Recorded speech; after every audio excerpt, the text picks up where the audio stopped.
তো অত্যন্ত সজ্জন ব্যক্তি ছিলেন, একজন বরিষ্ঠ মন্ত্রিসভার সদস্য ছিলেন।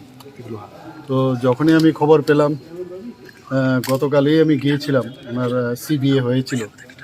তো যেহেতু রক্ত জমাট হয়েছিল, তো শেষ পর্যন্ত ডাক্তারবাবুরা ডিসিশন নিলেন, পরিবার থেকেও ওরা হাই রিস্ক যে বন্ড আছে সেটা সই দিতে হয়েছে, যেভাবেই হোক অপারেশন তো করতেই হবে।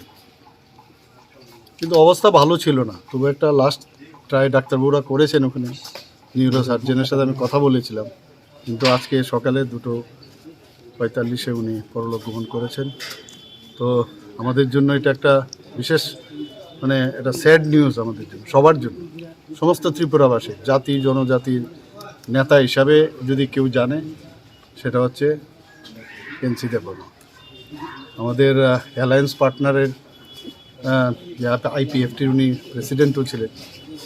তো আমরা একজন নেতৃত্বকে আমরা হারালাম, এবং সে যে একটা গ্যাপ হলো, একটা শূন্যস্থান পূরণ হবার নয়। আগামী দিন কে পূরণ করবে আমি জানি না, এবং ত্রিপুরার জন্য একটা বিরাট ক্ষতি হয়ে গেল। তীক্ষ্ণ বুদ্ধিসম্পন্ন ব্যক্তিত্ব যাকে বলে, ওনার কাছ থেকে অনেক কিছু আমরা পেতাম, এবং আগামী দিনেও পাওয়ার ইচ্ছে ছিল, শেষ রক্ষা হয়নি। তো ওনার যে আত্মার সদ্গতি কামনা করছি।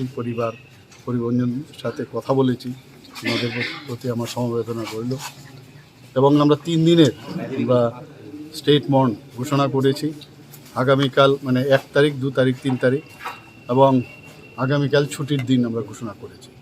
কালকে 10টার থেকে 11টার মধ্যে যা আমার কাছে খবর এসছে, শিডিউল সেক্রেটারিয়েটে যাবে, সেক্রেটারিয়েট থেকে অ্যাসেম্বলিতে যাবে, সেখান থেকে ওনার বাড়ি যেখানে ওখানে নিয়ে যাবে, মহারানীতে, সেখানে নিয়ে যাবে তেলিয়ামোড়া মহারানী। তো সেখানে ওনাকে নিয়ে ওনার ক্রিমেশন হবে। তো সত্যি আজকে ভারাক্রান্ত হৃদয়ে আমি বলবো এই কথাটা আপনাদের সামনে আমার বলতে হয়েছে।